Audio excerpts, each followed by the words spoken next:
From an introverted toddler to an outgoing 10-year-old, Yassine Khaled is living proof that autistic children can have a full life. May 25th, 2012. Friday. He can even quickly figure out what day of the week any date falls on in seconds.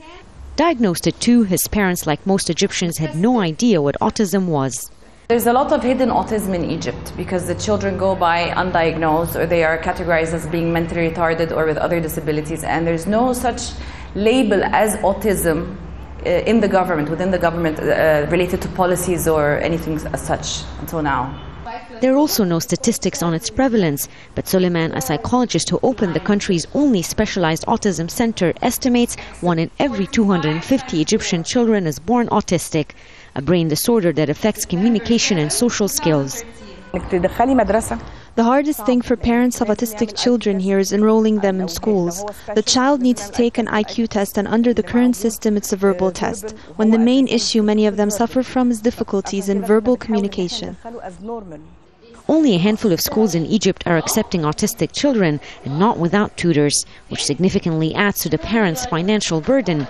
Here at Suleiman's NGO, Egypt Autism Society, one-to-one pre- and after-school training in social, occupational and speech skills is provided to the children.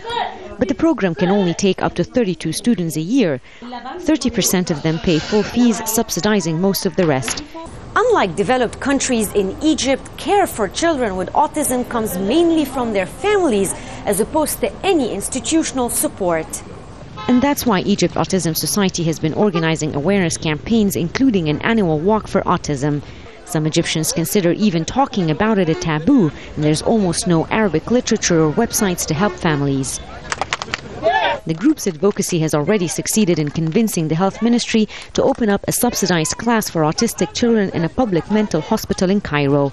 And by lighting the city's opera house in blue, they hope more people will know about autism. Rawya, Rageh, Jazeera, Cairo.